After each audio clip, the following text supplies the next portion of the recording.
নমস্কার, আমি মৌসুমী। আজ শোনাব সাহিত্যিক গজেন্দ্র কুমার মিত্র স্বর্ণলতিকা। কানলার জগৎ রায় রোজগার করতেন মন্দ নয়, কিন্তু খরচ করতেন বোধহয় তার চেয়ে বেশি। স্বামী, স্ত্রী আর একটি ছেলে কমল। কিন্তু জগৎ এমন ভাবটা দেখাতেন যেন তার অনেকগুলি পোষ্য।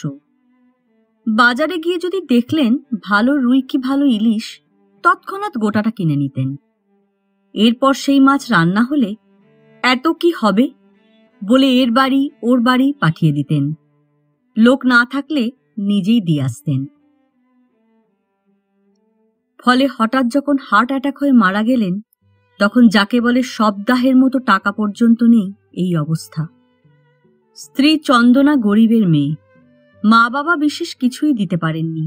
গহনাপত্র স্বামীও দেননি। বলতেন, গয়না গড়িয়ে কি হবে, চোর ডাকাতের ভয় এই বুঝি গেল, এই বুঝি গেল, খাও দাও ফুর্তি করো, এই আমি বুঝি। ছেলে বড় হয়ে রোজগার করবে যখন, তখন সে তোমাকে গয়না দেবে। স্বামী বিরহে যত না হোক, এই আতান্তর দেখে চন্দনা 4 দিনের দিন গলায় দড়ি দিয়ে আত্মহত্যা করল।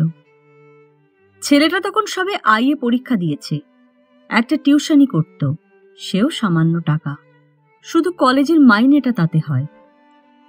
নিকট আত্মীয়ের মধ্যে এক মেশো, কলকাতার কাছে শহরতলিতে বাড়ি। 51বর্তী পরিবার, 3 ভাই, বড় ভোলানাথ, মেজ শম্ভুনাথ, ছোট শিবনাথ। শিবনাথই কমলের মেশো। এরা 3 জনই রেলে চাকরি করে। ভোলানাথের আয় বেশি, কাজে প্রত্যেক কাজেই বর্দার সঙ্গে পরামর্শ করত ছোট 2 জন, অনুমতি নিত। 3 কর্তা মিলিয়ে 7টি ছেলে এ বাড়িতে। একটি মেয়ে বড় কর্তার, তাকে সকলেই ভালোবাসে, একটা দাপটও আছে। কিন্তু লেখাপড়া কেউই শেখেনি, ম্যাট্রিকের গণ্ডিও পার হয়নি কেউ। মেয়ে স্বর্ণলতাও না, তার ঝোঁক ঘর সংসারের দিকে। তাই 3 ভাই যখন এক হয়ে পরামর্শে বসেন, স্বর্ণ সেখানে এসে দাঁড়াবেই। সংসারের কোথায় কি ব্যবস্থা হচ্ছে যেন সেটা তার অবশ্য জানা দরকার। ওরা পরামর্শ করছেন কিভাবে অনাথ ছেলেটাকে সাহায্য করা যায়। হঠাৎ স্বর্ণ হাত নেড়ে ফতোয়া দিল, কি এমন সাহায্য করতে পারবে ছোট কাকা? সোজাসুজি এখানে নিয়ে এসো, যা হোক এখানেই শুদ্ধ হবে, তারপর এখানেই থেকে লেখাপড়া করবে। তোমরা তো বলছো ভালো ছেলে, ম্যাট্রিকে জলপানি পেয়েছিল, হয়তো এতেও পাবে। 2টো পাস যদি করে আর একটা পাস করিয়ে নাও, তখন ভালো চাকরি তোমরাই করে দিতে পারবে।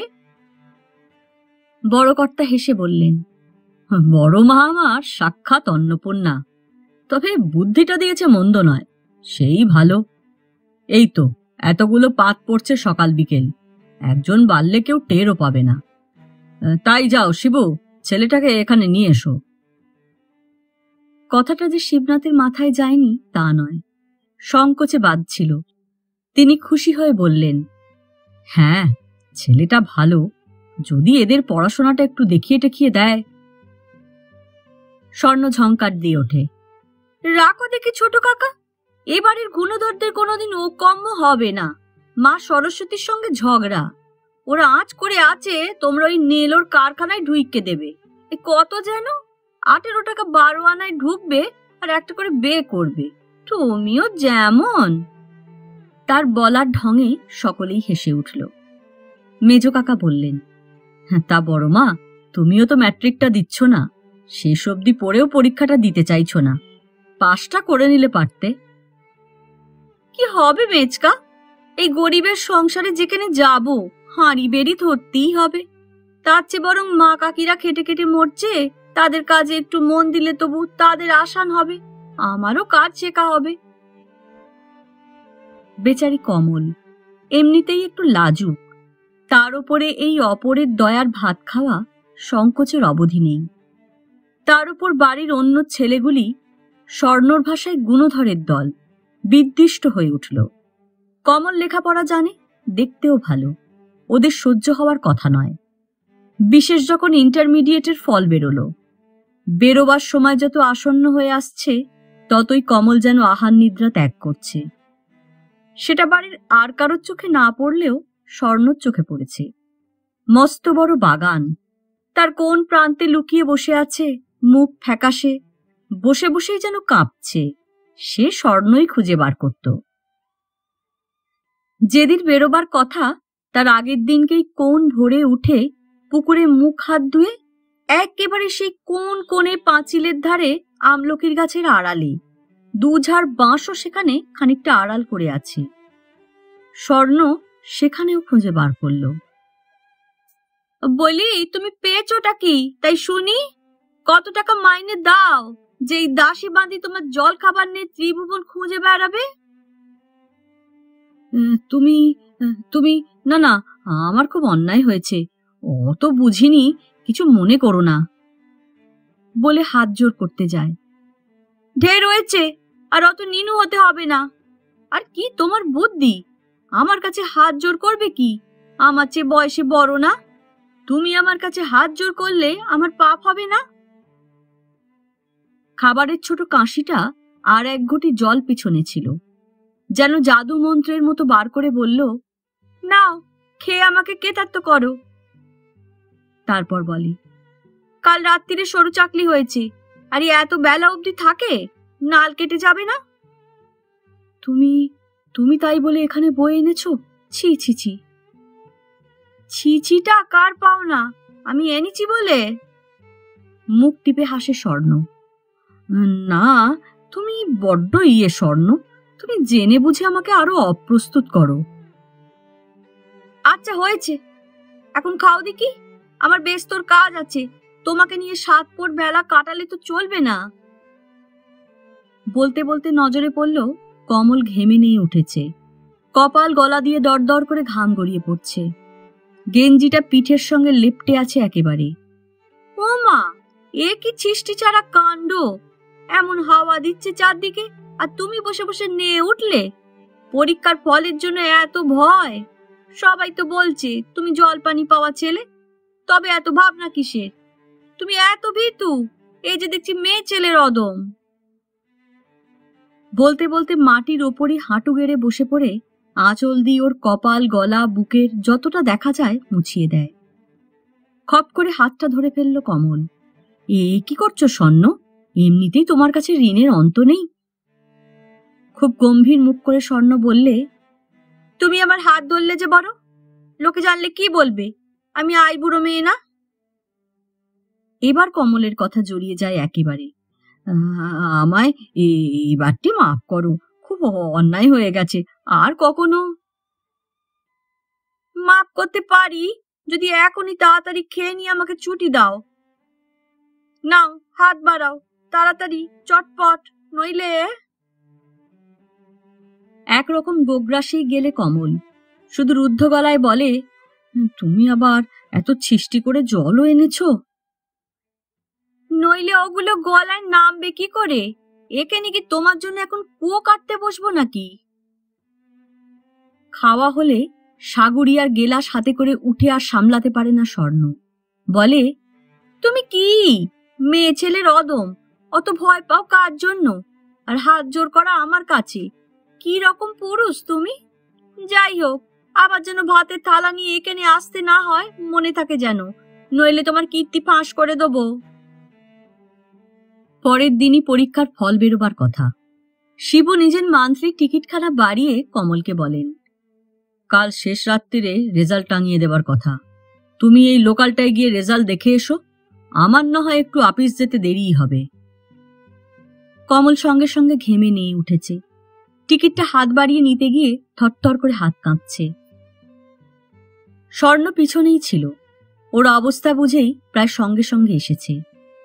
তবেই হয়েছে ছোট কাকা, ও সেই মানুষ, ওকে পাঠালে ওর ওই রেজাল্ট আর দেখা হবে না, তোমার টিকিট কানাও যাবে। মেয়ে ছেলের বেহদ্দ, তুমি বাপু একটু কষ্ট করে নিজেই যাও। ছোট কর্তা হেসে বলে, আমাকেই যেতে হবে? তাই যাব, তুমি যখন হুকুম করছো। তা ভালো হয়েছে, কমল যেমন গোবেচারা তেমনি জাঁদরেল গার্জেন জুটেছে। ওদিকটা নিশ্চিন্ত হয়ে দেখে যে কমল উধাও। সকাল থেকে মুখে জল দেয়নি। এদিক ওদিক চেয়ে মেজ কাকি ঠাকুর পুজোর জন্য নারকল নাড়ু করেছে, ঢাকা খুলে তারই দুটো নিয়ে আঁচলে ঢেকে সন্ধানে বেরোলো। খুঁজে পাওয়া গেল যেদিকটা কেউ যায় না প্রাকৃতিক কাজ ছাড়া, সেই দিকে গিয়ে আঁশফলের গাছে ঠেস দিয়ে বসে আছে আর ঘামছে। কাছে গিয়ে স্বর্ণ বলি পেয়েছোটা কি?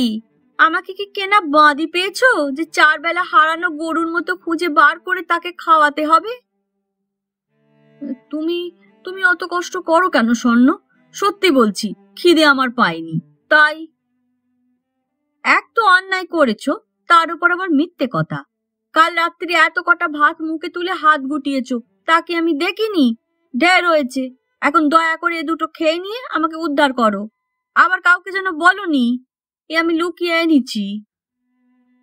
বলে একটা ওর মুখে গুঁজে দিয়ে আর একটা হাতে দিয়ে চলে যায় সে। একটু পরে শিবুবাবু আসেন, বলেন, কোথায় গেল সে? ফার্স্ট ডিভিশনে 3টে লেটার পেয়ে পাশ করেছে, মনে হচ্ছে জেনারেল স্কলারশিপ না পেলেও ডিস্ট্রিক্ট স্কলারশিপ পাবে। কোথায় আবার? ঝংকার দিয়ে বলে স্বর্ণ। দেখি খুঁজে, ভয় কোথায় কোন ইঁদুরের গর্তে লুকিয়ে বসে আছে। খুব একখানা তোমার শালার পোজা হোক। বলতে বলতে ছুটে চলে যায়। কোথায় আছে স্বর্ণ তো তা জানেই। ওগো বাবু, এবার ওঠো দয়া করে, ফার্স্ট ডিভিশন, আবার নাকি কি কি লেটার পেয়েছো, জল পানিও নাকি পাবে। হয়েছে তো, এবার দয়া করে পুরুষ মানুষের মতো লোকালয় বেরো দেখি, আমার যত হয়েছে এক ঝামেলা। আজও উচ্ছ্বাসে হাতটা ধরে ফেলে কমল। সত্যি বলছি স্বর্ণ, তোমার কাছে আমার ঋণের অবধি নেই। তুমি দেবতার মতো আমার কাছে, তুমি না হলে যে কি করতুম। হাত ছাড়ালো না, শুধু বলল, দেখো কি কি কতটা দেনা লিখে রেখে দিও বাবু ভালো করে। যখন চাকরি বাকরি করবে সুদ শুদ্ধ আদায় করতে হবে তো, আমি অত হিসেব নিকেশ জানি না। ততক্ষণে কমলেরও হাত শিথিল হয়েছে। আস্তে আস্তে হাতটা টেনে নিয়ে চলে যায় স্বর্ণ। মেশো ডেকে বলেন, দাদা বলছিলেন একটা ভালো কলেজে দাও। তা ভালো কলেজ বলতে তো প্রেসিডেন্সি কলেজ আর স্কটিশ। কথা বড় একটা বলে না কমল। গুরুজনেরা কথা বললে মাথা হেট করে জবাব দেয়। আজ কিন্তু আর থাকতে পারল না, ব্যাকুল স্বরে বলে উঠল, না না, সে তো শুনেছি বড় লোকদের কলেজ। আর আমি বলছি, কোথাও একটা আপনাদের আপিসে টাপিসে ঢুকিয়ে দেওয়া যায় না? স্বর্ণ রান্নাঘরের দাওয়াতে ছিল, কিন্তু কানটা ছিল এদিকে। মেশো বললেন, না না, তা কেন? দেখো, আইএ পাশের কোনো দাম নেই। এই তো আমিও আইএ পাস, দাদার জোর ছিল তাই কোনো মতে ঢুকিয়ে দিয়েছে। এখনো 100 টাকার ওপর হলো না। তুমি স্কলারশিপ তো পাবেই একটা, মনে হয় ফ্রিও হয়ে যেতে পারো। ওই বোঝো ছোট কাকা ওর বুদ্ধি, এক ফোঁটা ছেলের যা বুদ্ধি তা ওর নেই। উনি 18 টাকা 12 আনায় নীলোর কারখানায় ঢুকবেন, তাতেই ওর সংসার হবে, জমি জায়গা সব হবে। ছোট কাকা হেসে বলেন, তা কখনো হতে পারে? আমার মা দুর্গাজার গার্জেন, সাধ্যি কি সে কারখানায় লোহা পিটতে যায়? হবে হবে, ওকে নিয়ে গিয়ে প্রেসিডেন্সিতেই ভর্তি করে দেব। তিনি চলে গেলে স্বর্ণ কমলের মুখের দিকে চেয়ে দেখে। এই কটা কথার মধ্যেই কমল তেমনি ঘেমে নিয়ে উঠেছে। অবাক হয়ে গালে হাত দিয়ে স্বর্ণ বলে, ধন্যী মানুষ তুমি, পুরুষ মানুষ নিজের দিন কিনে নেওয়ার জন্য তোল মাটি ঘোল করে, তুমি কারখানায় ঢুকতে চাইছো? আমাদের বাড়ির ভাত আরো 2 বছর খেতে হবে বলে? কেন, এ ভাত কি এতই তেতো? বড্ড মিষ্টি স্বর্ণ, সেই জন্যই তো এত তাড়া রোজগার করার। হঠাৎই যেন মুখ খোলে কমলের, তোমার কাছে যে দেনার পাহাড় জমছে, শোধ দেবো কবে? আমি মনীষীটি কি এতই তুচ্ছ যে কারখানার কাজ করে নিজে খেয়ে পড়ে তার মধ্যে থেকে দেনা শোধ করবে? হা কপাল! কেন, বড় বড় পাশ করে ভালো চাকরি নিয়ে আমাকে অনেক অনেক টাকা শোধ করার কথা ভাবো না? সে কি হয়ে উঠবে, সেই ভয় হয় যে। পুরুষ মানুষ, মনে বল রাখো। তারপর একটু চাপা গলায় তিরস্কার করে, কপালের ঘাম মুছে ফেলো দেখি। আমার যে হাতে ডাল বাটা, নইলে মুছে দিতুম। একটু ফাঁকায় যাও এখন, গাছতলায় গিয়ে বসো। ফাঁকাটা কোথায় তা স্বর্ণ জানে। খানিক পরে খুঁজে খুঁজে সেই আশফল গাছের তলায় পৌঁছয়। দেখে মাটির দিকে চেয়ে স্থির হয়ে বসে আছে। বলি, কি অত পাহাড় পর্বত ভাবা হচ্ছে? চমকে মুখ তোলে, মুখটা উজ্জ্বল হয়ে ওঠে। যদি বলি তোমার কথাই ভাবছি। এত কেন করো আমার জন্য? আমি তো থাক, ঢের হয়েছে তোমার ওই একঘেয়ে কথা। থো করো দেখি। এই নাও ধরো, এই কটা গরম মটর ডালের বড়া খেয়ে নাও দেখি। ধরো ধরো, আমার এখন মরবার সময় নেই। এ কোথায় পেলে? বিহবল কমল প্রশ্ন করে। রাজারা হাতি ঘোড়া যেখানে পায়। কথাটা ঝংকার দিয়ে ওঠে, তারপরেই হেসে ফেলে। বড়া ভাজা হয় কোথায় তা জানো না? তারপর বলে, দেবীর ধ্যান করছিলে, দেবী প্রসন্ন হয় নিয়ে এলো। কালই পুরুত ঠাকুর বলছিলেন কথাটা। সকাল থেকে যে পেটে কিছু পড়েনি তা তো জানি। দেবী আর কি আনবেন, আপাতত এই এলো। সে দৌড়ে আবার চলে গেল রান্নাঘরে। কলেজে ভর্তি হতেই স্বর্ণ বাবাকে তাড়া লাগালো বইয়ের জন্যে। কিছু কিছু কেনাও হলো। স্বর্ণর ভাইদের, ওর ভাষায় গুণধরদের, ধৈর্যের সীমা ছাড়িয়ে যাবার উপক্রম হলো। ওদের চিমটি কেটে কথা বলা, কখনো বা কর্কশ কথাও বেরিয়ে আসে।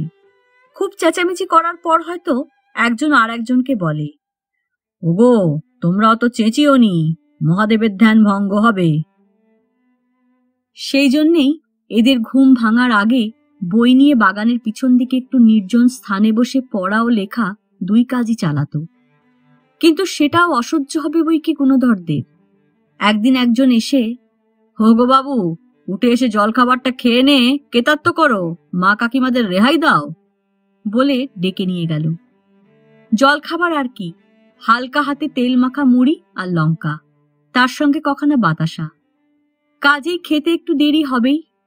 ফিরে এসে দেখল নতুন ইকোনমিক্সের বইখানার ওপর এক দোয়াত কালি ফেলা হয়েছে।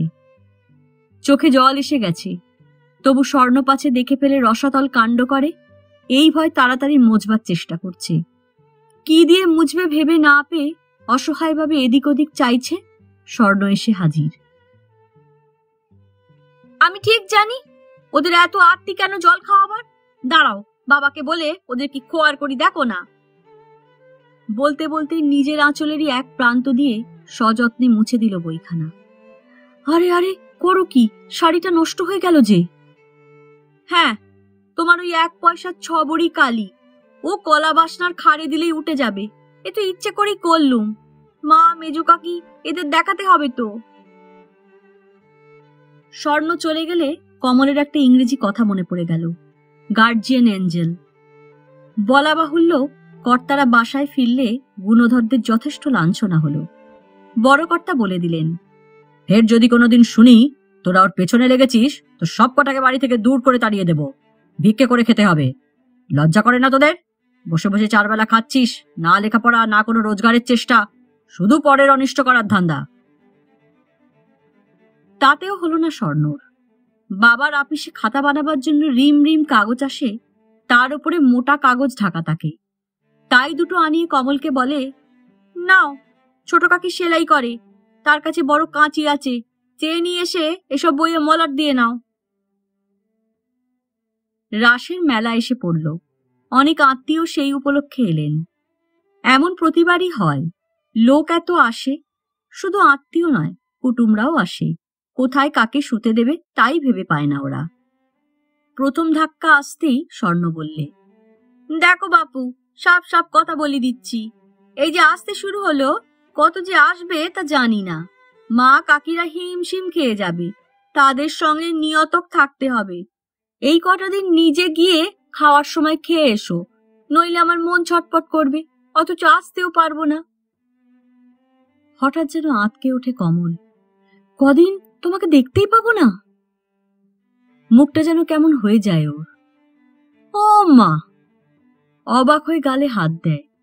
আমি বললুম একটা সোজা কথা, তুমি সে পথে না হেঁটে উল্টো মানে করলে কেন? বাড়ির ভেতর খেতে কি বই রাখতে চানের বেলায় পুকুর ঘাটে দেখা হবে না? তার মানে উনি যাবেন না, আমাকে সে বারবার এসে সাধ্য সাধনা করতে হবে, এই তো? বিষম অপ্রস্তুত হয়ে পড়ল কমল। মুখ লাল হয়ে ওঠে, বলে, না না, তা কি বলেছি? ছি, তোমার অসুবিধে কি বুঝি না? সত্যিই তো, এত লোক আসবে বলছো। না না, আমি ঠিক যাব, দেখো। কথাগুলো যেন লজ্জায় এলোমেলো হয়ে যায়। আবার একটু থেমে বলে, আমি কি শুধু খাওয়ার কথাই বলছি তা নয়, তুমি যখন আসো আমাকে বকুনি দাও, মনটায় মানে বড্ড যেন বল পাই। তুমি এসে দাঁড়ালে যেন মনে হয় চারদিক আলো হয়ে যায়। সে কি অন্ধকার হয় বলো? আমি তো এই পেঁচির মতো দেখতে। কে জানে, আমি তো তোমার মতো সুন্দর কাউকে দেখি না। হঠাৎ গম্ভীর হয়ে যায় স্বর্ণ, বলে, দেখো, এতটা আমার উপর ভরমভর করো না। নিজেরটা নিজে বুঝতে শেখো, নিজের পায়ে দাঁড়াতে শেখো। আমি কি চিরকাল তোমাকে দেখবো? পরের বাড়ি যেতে হবে না? কেন, এমন বাড়ি থাকতে? অবাক হয়ে চেয়ে থাকে কমল। তুমি একটি হাঁদা কার্তিক, বলেই জিভ কাটে স্বর্ণ। কথাটা বললুম, তুমি কিছু মনে করো না। পরের বাড়ি যাওয়া কাকে বলে? আমার বিয়ে হবে না? মুখ ছায়ের মতো সাদা হয়ে যায় কমলের। বিয়ে কবে? কই শুনিনি তো। এই তো, এই জন্য তো কথাটা বেরিয়ে গেছিল। সত্যি হাঁদা কার্তিক, কবে তা বলবো কি করে? বিয়ে কি ঠিক হয়েছে? তবে বিয়ে তো হবে। এই তো দিদিমা আসবে, এসেই বলবে, হ্যাঁ রে, মেয়ের বিয়ে দিচ্ছিস না? বিয়ের বয়স তো পেরিয়ে গেছে, আর কবে বিয়ে দিবি? নাকি চিরকাল আইবুড়ো করে রাখবি? দিদিমার গলা নকল করে বলে কথাগুলো। তারপর বলে, সত্যি এত বয়সে বিয়ে পড়ে থাকে না। নিহাত বাবা কাকাদের ধনুর্ভঙ্গ পণ, কার্তিকের মতো রূপ হবে, কুবেরের মতো রোজগার হবে, বেশি ননদ থাকবে না বাড়িতে, তাই এতদিন বসে আছি। দেখো না, ফি রবিবার বাবুরা খেয়ে দিয়ে বেরোয় পাত্তর দেখবে বলে। বলতে বলতে ধপ করে বসেই পড়ে ঘাসের ওপর। এতটা চাপ আসতো না যদি আমি লেখাপড়া করতুম। এখন দুঃখ হয়, আজকাল তো দেখি আমার মতো মেয়েরা কত বড় বড় পাশ করছে, শুনছি চাকরিও করছে কেউ কেউ। তাদের বিয়ে দেবার কথা বাপ মা মুখে আনে না। তা তুমি ফার্স্ট ক্লাস পর্যন্ত উঠে পড়া ছেড়ে দিলে কেন স্বর্ণ? তখন থেকেই তো এরা উঠে পড়ে লেগেছেন বিয়ের জন্যে। মনে হলো দূর তোর, লেখাপড়াও আধ কেঁচড়া হয়ে যাবে, ওদিকে ঘর কন্যার কাজও শিখবো না, শ্বশুর বাড়ি গিয়ে খোয়ার হবে, তাই এদিকে এলুম। বোধহয় মাথাও ছিল না তেমন। খুব মাথা আছে, এখনো সময় আছে। বইটই যা পাল্টেছে, জোগাড় করো, আমি পড়িয়ে দেবো, ভালোভাবে পাশ করবে তুমি। হ্যাঁ, 1.5 বছরের উপর ছেড়ে দিয়ে বসে আছি, আর কি হয়? খুব হয়, লক্ষ্মীটি, তুমি পড়ো। খানিকটা চুপ করে থাকে স্বর্ণ, তারপর বলে, দেখো, লোভ হচ্ছে, কিন্তু কি জানো, তুমি পড়াতে শুরু করলে 5 জনে 5 কথা বলবে, হয়তো এরা শুনলে অশান্তি। তাছাড়া তোমার কাছে বসে পড়লে আমার পড়াও হবে না, তোমার পড়ার ক্ষতি হবে মাঝখান থেকে, গল্প করেই দিন চলে যাবে। হ্যাঁ, গল্প তো কত করো। এখন সময় হয় না, তাই নিরিবিলি পড়তে বসলেই গল্প হবে। বলতে বলতেই উঠে দাঁড়ায়। যাই, যারা আসবেন তাদের শোয়ার বন্দোবস্ত করতে হবে মনে হলেই মাথায় আকাশ ভেঙে পড়ে। স্বর্ণর অনুরোধ মতো ঠিক সময় খেতে আসে কমল। ওর যা স্বভাব, মাথা নিচু করে আসে। জল খাবার কি ভাত খেয়েই নিজের পড়ার জায়গায় চলে যায়। ওখানে বসলে বেশ পড়া যায়। বর্ষাকালে খুব অসুবিধে হয়েছিল, শীতকে সে কেয়ার করে না। গরম জামা ছিল দেশে, সেগুলো এনেছিল, তাতেই চলে যাচ্ছে। যদিও স্বর্ণর খুব আপত্তি, শীতের দিনে শিশিরে ভিজে থাকে ঘাস, ওতে অসুখ করবে, কিন্তু তা শোনেনি। সামনেই ফাইনাল পরীক্ষা, এলাকারই দিলে চলবে না। কিন্তু এই খেয়ে যাওয়াতে স্বর্ণর মন ওঠে না। এক বাড়ি লোক এসেছে, আসবে আরো।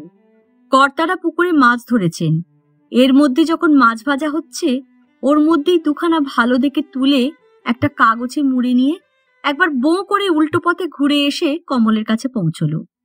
গরম মাছ ভাজা ওর হাতে ধরে দিয়ে বলে, তাড়াতাড়ি খেয়ে নাও দেখি, গরম মাছ ভাজা আনতে আনতে হাত জ্বলে গেছে। বলেই পিছন ফেরে। ও কি এখনই চললে? তবে কি বসে গল্প করব? এখনই খোঁজা শুরু হয়ে যাবে। কোথায় গেল? দেখতে পাবে না বলে আঁতকে উঠেছিলে, তাই এই দেখা দিয়ে গেলুম। দিদিমা এসেই মেয়েকে বলেন, হ্যাঁ রে সাবি, বলি মেয়ের বিয়ে কি দিবিনি? জামাইয়ের মতলব কি? চোখের আড়াল করবে না নাকি? আমি কত ভালো ভালো পাত্র আনলুম, একটাও তোদের পছন্দ হলো না। এ বাবু যদি বলেন হ্যাঁ, আর্দু বাবু হা হা করে ওঠেন। কবে ময়ূর ছাড়া কার্তিক আসবেন সেই ভরসায় বসে আছেন। তারপরই বলেন, হ্যাঁ রে, ওই ছোড়াটা এসে খেয়ে যাচ্ছে দেখছি দুদিন। ও কে রে? মেয়ে বলে, ও আমার ছোট জায়ের বোনপো, লেখাপড়ায় খুব ভালো, কিন্তু অনাথ একেবারে। মা বাবাও নেই, কিছু না, একটা ঘর বাড়িও নেই। তাই তোমার জামাই বললেন আমাদের এখানে রাখো। এখন বিয়ে পড়ছে, এবছর এক্সামিন দেবে। তাও ওর বাবা এমন, শুধু খেতে আর খাওয়াতে জানে। লেখাপড়ায় পর্যন্ত গড়িমসি করেছে। হিসেব মতো 20-21 বছরে নাকি পাশ করার কথা। ওর বোধহয় আরো 2 বছর পেরিয়ে গেছে। দিদিমা বললেন, তার মানে না চাল না চুলো, তা সব জেনে শুনে ঘরে সমস্ত মেয়ে এই আগুন পুষছিস কেন? উপকার করতে চাস, একটা মেশে টেসে রাখলেই তো পারতিস। কথায় বলে ঘি আর আগুন। বড় বউ জবাব দেবার আগেই মেজ বউ বলে, কিছু মনে করবেন না বুইমা, ছোট মুখে বড় কথা বলছি, অপরাধ নেবেন না। কথাটা একবার উঠেছিল। ওর মেজ কাকা বলেন, ও মাটি আমার দোয়া তুলসী পাতা, ও কখনো বংশের নাম ডোবাবে না। সে ভয় অনাথ ছেলেটাকে মেশে পাঠাতে পারবো না। জানি নে বাবা, জামাইদের বড্ড বাড়াবাড়ি। স্বর্ণ সব দাঁড়িয়ে শুনেছে, ওরাও তো লক্ষ্য করেননি। সে এবার মুখ খুলল, আসলে কি জানো মেজো কাকি, দিদমার আমার খুব পছন্দ হয়েছে ছেলেটাকে। তা দিদমা বিয়ে করুক না ওকে, আজকাল তো বেদবার বিয়ে হয় শুনেছি। হ্যাঁ, এত বড় আসপদ্দা, জিপ টেনে ছিঁড়তে হয়। আদর পেয়ে মাথায় উঠেছে, না আদরের বাঁদর হয়ে উঠেছে। এই শেষ, আর কখনো এ বাড়ি আসবো না, তুই দূর হয়ে যা, না গেলে। হ্যাঁ, এবারটি আর চলে যেও না, শুনেছি রাসের মেলা খুব জমেছে। বলেই বেরিয়ে চলে গেল। 3 দিনের দিন ওখানে নাকি সার্কাস দেখাবার কথা। অভ্যাগতরা সবাই দেখতে যাবেন। সবাই ধরল, স্বর্ণ তুইও চ। কাকি দুজনেই বললে, যা না, কদিন শুধু রান্নাঘরে বন্দি আছিস, মুখ হাত ধুয়ে শাড়ি পাল্টে চলে যা। না না, তোমাদের তো এই খাটুনি, তোমাদের ফেলে মেলায় গিয়ে কি এমন দেখবই বা, সব তো অনেকবার দেখেছি। কিছুতেই গেল না সে, কিন্তু তার মধ্যেই সতর্ক কানে গেল কে একজন ফিসফিস করে বলল, ওর রাসের মেলা এখানেই আছে, বাইরে যেতে হবে না। মুখ অঙ্গারবর্ণ হয়ে উঠলেও চুপ করে রইল স্বর্ণ।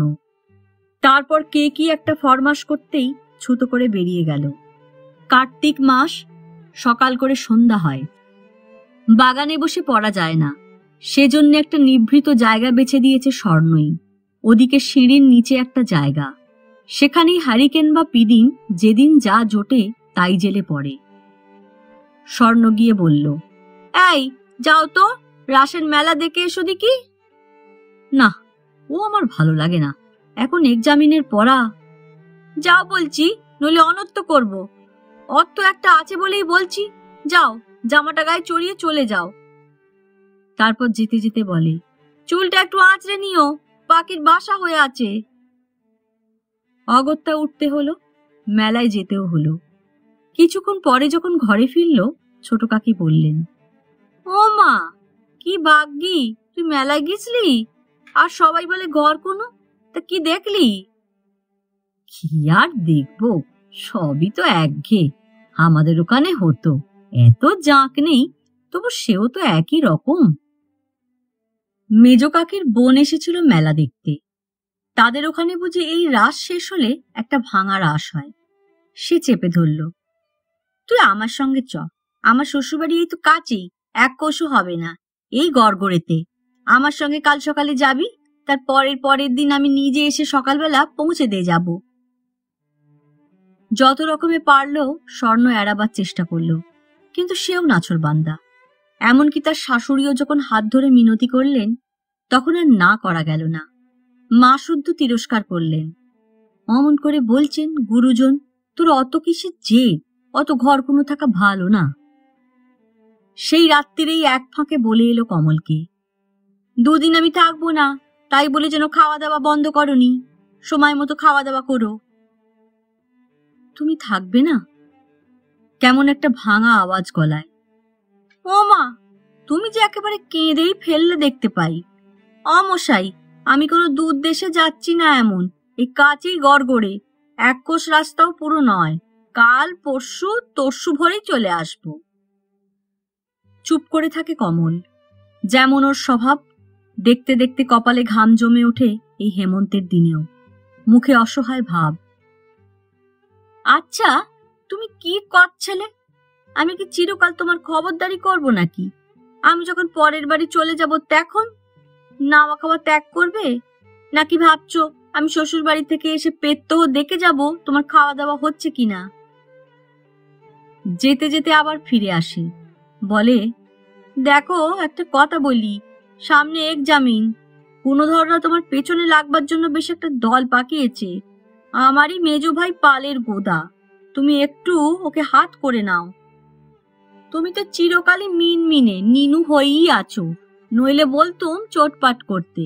তা যে কেলে পারবে না, ওর কাছে আরো একটু নিনু হও, আড়ালে পেলে দুটো হাত ধরে বলো, ভাই আমি তো পথের ভিখিরি, তোমাদের দয়ায় বেঁচে আছি, তোমরা যদি এই সময়টায় আমাকে একটু সাহায্য না করো, তাহলে আমার এহকাল পরকাল নষ্ট হবে।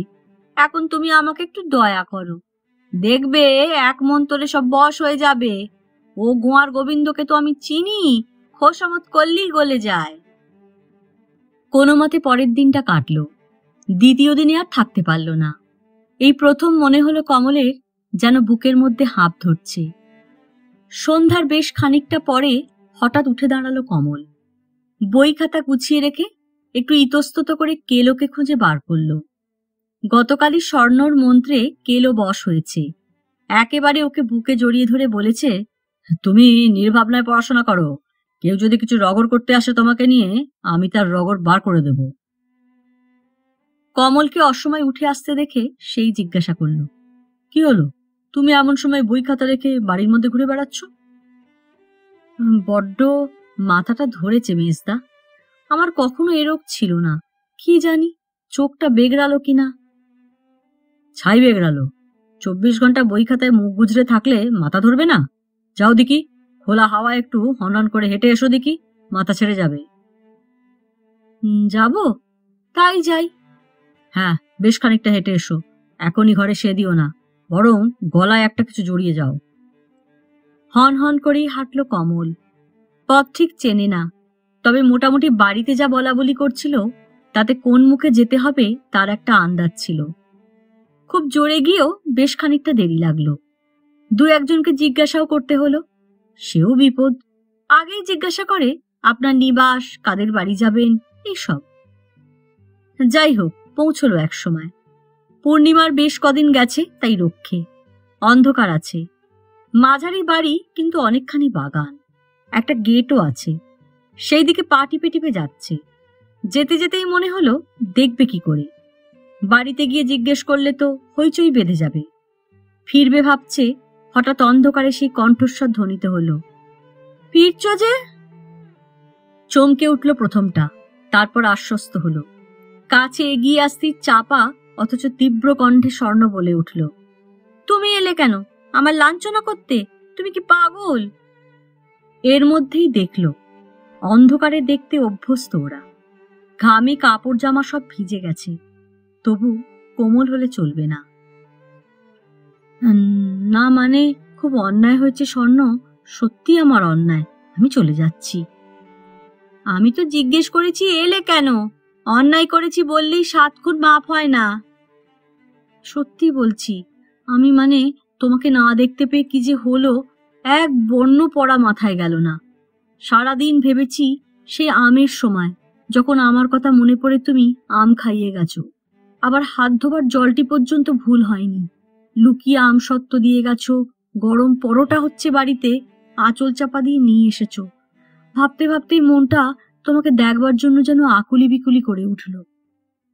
হ্যাঁ, তুমিও আমাকে ফরমাস মতো বই খাতা ফেলে জামরুল গাছ থেকে জামরুল পেড়ে দিয়েছো, মিষ্টি আমড়ার গাছের মগ ডাল থেকে পাকা আমড়া পেড়ে দিয়েছো। তার জন্য কই আমি তো সারাদিন চিন্তা করিনি। এই তোমার পড়াশোনা, আর এত দেরি করে গেলে কি জবাব দেবে? আমার মুখটা পোড়াবে তো। ছি ছি, কতবার বলেছি আমাকে পরের ঘরে যেতে হবে, তা তোমার মাথায় ঢোকে না। তখন কি আমার শ্বশুর বাড়ি নিয়ে যাবো আঁচলে বেঁধে? যেতে গিয়েও ঘুরে একটা প্রশ্ন করে কমল, তুমি তুমি এখানে বাইরে দাঁড়িয়েছিলে কেন? ভূতের জন্য। তুমি সেই ভূত, ভূত তাড়াতে হবে তো, এই ভয়ই ছিল, তাই দাঁড়িয়ে আছি। চিনি তো তোমাকে।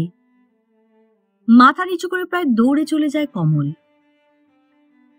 কমলের পরীক্ষার পরই সব একটু হাঁপ ছেড়েছে। খবর এলো স্বর্ণর বিয়ে ঠিক হয়েছে। সুন্দর পাত্র, ভালো চাকরি করে, নামকরা ফ্যামিলি। এতদিনে কর্তারা মনের মতো পাত্র পেয়েছেন। সকলেরই মুখে হাসি, কেবল পাত্রীটি ছাড়া। কেমন যেন আনমনা হয়ে থাকে, বিষদাচ্ছন্ন। কমলের খাওয়ার খোঁজ রাখে, কিন্তু নিজে যায় না খাবার নিয়ে। কমলও যেন কেমন হয়ে গেছে। এখন পড়াশোনার চাপ নেই, বাগানের পিছন দিকটায় ঘুরে বেড়ায়, বুঝিবা স্বর্ণর আশায়। কান খাড়া করে থাকে সেই চপল এবং ওর অতীব মধুর পদধ্বনির আশায়। কিন্তু আসে না কেন? সেজন্য প্রথমটা একটা অবুঝ অভিমান হয়েছিল। ভেবেছিল বিয়ের কথা শুনেই ওর কথা ভুলে গেল। কিন্তু সে ভুল ভাঙতেও দেরি হয় না। ভেতরে খেতে যাওয়া, চোখাচোখি হবে না তা সম্ভব নয়। দেখল চোখাচোখি হওয়া মাত্র স্বর্ণর 2 অবাধ্য চোখ জলে ভরে উঠল। সে দ্রুত ভেতরের একটা ঘরে চলে গেল। সঙ্গে সঙ্গে জল এসে গেল কমলের চোখেও। প্রাণপণে সেটা সামলে নিয়ে ঘাড় হিট করে খেয়ে উঠে পড়ল। বাইরে এসে দুঃখের মধ্যেও মনটা ভরে উঠল। ভোলেনি স্বর্ণ ভোলেনি। কমলেরই দুঃসহ বেদনা সেও ভাগ করে নিয়েছে। বিয়ের আয়োজনে সবচেয়ে খাটতে লাগলো কমলই। এটা সকলের কাছেই মহাবিস্ময়। সেই মুখচোরা লাজুক আড়ালে পালিয়ে বেড়ানোর ছেলেটা এত বল, এত উৎসাহ পায় কোথা থেকে? বড় বউ বলে, আহা হবে না, স্বর্ণর হম্বিতম্বি কম সহ্য করেছে। স্বর্ণ তেমনি যেন দিন রাত গুরুজনের মতো তদারক করেছে, আপন ভাই বোনের মতো হয়ে গেছে তো। মেজ বলে, আমি ভেবেছিলাম ওর কষ্টই বেশি হবে, পালিয়ে বেড়াবে, তাছাড়া ও যে এত খাটতে পারে তা ভাবিনি। ছোট বলে, না দিদি, তা বলছো কেন? স্বর্ণ মা আমার যেন পাকা দিয়ে ঢেকে রেখেছিল মায়ের মতো, তার ঋণটা শোধ করবে না? ছেলেটা আসলে খুব উঁচু মন, সাচ্চা হিরে। মনে ছিল স্বর্ণর, বোধহয় দিন রাত কমলের চিন্তা ওকে আচ্ছন্ন করে রেখেছিল। দুপুরের দিকে যখন কলাতলায় চান শেষ হয়ে চান করে গুছিয়ে বসেছে, দুধ সন্দেশ খাওয়াতে এলেন মা। স্বর্ণ বলল, দুধ খেতে পারবো না মা, তুমি বরং বেশি করে কটা সন্দেশ দিয়ে যাও, কিংবা কটা পান্তুয়া। পান্তুয়াটাই দাও বরং। পান্তুয়া খাবি? ভাজা মিষ্টি? রাখো দেখি, গরম পান্তুয়া ঘরে ভাজা হলো। আমি খাবো না, যত সব উনপাত জুড়ে বড়াকুড়ের দল খেয়ে যাবে না। মা হেসে চলে গেলেন। পরে ঝিকে দিয়ে একটা মাটির গেলাসে করে 4টে পান্তুয়া পাঠিয়ে দিলেন। সেই ঝিকেই ডেকে বলে স্বর্ণ, মহাদেবের মা, কমল দাদাবাবুকে একবার ডেকে দাও তো, আমি একটা কাজের কথা বলে দিয়েছিলাম, বোধহয় ভুলে বসে আছে। তোমার হুকুমও ভুলবে? দেখো কোনো কাজে লেগে আছে হয়তো, যাও, খোঁজ করছি। হুকুমটা অপ্রত্যাশিত বা অতি প্রত্যাশিত। একবার কি ডাকবে না? প্রায় ছুটতে ছুটতে এলো কমল। গেলাসটা এগিয়ে দিয়ে বললে, খেয়ে নাও দেখি শিগগির, কে আবার দেখে ফেলবে, তখন শতেক কৈফিয়ত। কি একটা বলতে যাচ্ছিল, প্রতিবাদ অবশ্যই, চাপার আগে যেন ফেটে পড়ল স্বর্ণ। দেখো, আমাকে বেশি জ্বালিও না, খেয়ে নাও বলিছি, নইলে আমি অনত্য করব, বে ভাসিয়ে দিয়ে পুকুরে ঝাঁপ দেবো। তুমি যে এক বিন্দু জল পর্যন্ত খাওনি আমি বেশ জানি। বলতে বলতে চোখ দুটি বাষ্পাচ্ছন্ন হয়ে উঠল। প্রাণপণে ঠোঁট কামড়ে সামলে নিল সেটা। চোখের জল বাদ মারল না কমলের আজ। জামার হাতায় চোখ মুছে নিয়ে কোনো মতে গিলে নিল পান্তুয়া কটা। এই হয়তো শেষ স্নেহ উপহার, কে জানে। হাত থেকে খালি গেলাসটা টেনে নিয়ে পিছনের পাঁদারে ফেলে দিল স্বর্ণ। কমল আর দাঁড়াল না। সব আয়োজন শেষ, লোকজন আসতে শুরু করেছে। সেই সময় থেকে আর কমলের টিকি দেখা গেল না। 2-4 জন খোঁজ করেছিল বই কি। কোথায় গেল ছেলেটা, সারাদিন চরকির পাক ঘুরছে, বোধহয় মুখে জলও দেয়নি, বড় বউ বলে। কেলো বলে, হয়তো কোথাও গিয়ে শুয়ে পড়েছে, যা গাধার খাটুনি খাটলো, অভ্যেস তো নেই। ক্রমে লগ্ন আসন্ন হয়ে এলো। রাত 8টার পর লগ্ন। বরপক্ষ বলেছিল 7টার মধ্যে পৌঁছবে, কই 7:30 যে হয়ে গেল। পুরোহিতই কথাটা স্মরণ করিয়ে দিলেন। তাই তো, কাউকে পাঠাতে হবে। কে যায়? ওরে, কেউ যাবি নাকি সাইকেলে করে? বড় কর্তা বলেন।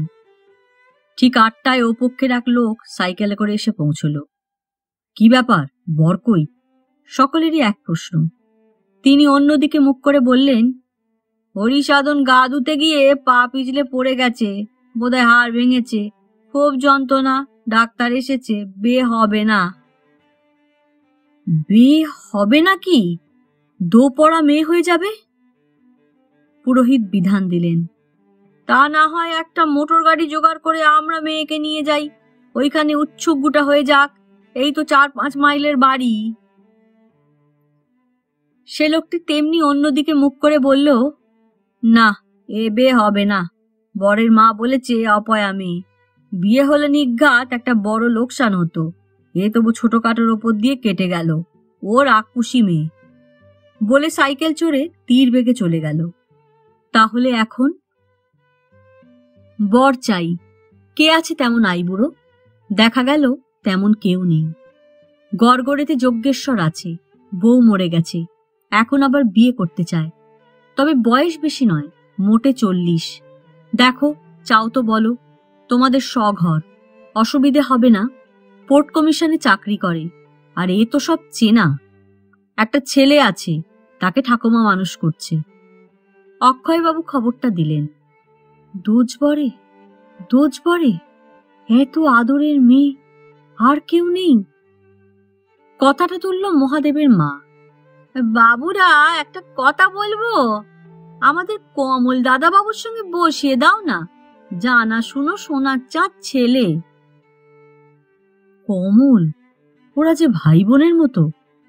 বড় কর্তা কতকটা যেন উদ্বিগ্ন মুখেই বললেন, দুটিতে খুব ভাবো।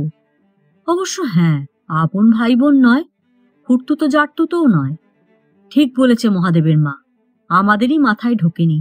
হীরের টুকরো ছেলে কাছে আছে, অথচ কিন্তু সেই বা কোথায় গেল? খোঁজ খোঁজ, এখন উৎসাহ সকলকারী, কিন্তু কোথায় কমল? সবাই তোলপাড় করছে বাগান। হঠাৎ পিঁড়ি থেকে উঠে পড়ল স্বর্ণ। ছুটে বেরিয়ে এসে বলল, আমি যাচ্ছি, তোমরা খুঁজে পাবে না। হা হা করে উঠল সবাই। আরে, এ কি অলক্ষণ! বিয়ের পিঁড়ি থেকে এক গা গয়না, মুখে বল না কোথায় থাকতে পারে। না না, সে হবে না, আমি বুঝেছি সে এক সর্বনাশ করতে গেছে। সে কোনো কথাই শুনল না। সেই অবস্থাতেই বন বাদার মারিয়ে ছুটল স্বর্ণ। সে জানে, সে বুঝেছে কি করতে যাচ্ছে সর্বনেশে লোকটা। সে কোনো দিকে না খুঁজে সোজা যে পথ, প্রায় অর্ধেক জঙ্গলের মধ্যে দিয়ে, সেই পথ ধরল। রেলের লাইনে যাবে সে, লাইন ধরেই খুঁজবে। ওই তো, যা ভেবেছিল ঠিক তাই। বেশি দূর যেতেই হলো না। স্টেশনের কাছাকাছি এ কাণ্ড করবে না, তা ভেবে নিয়েছিল।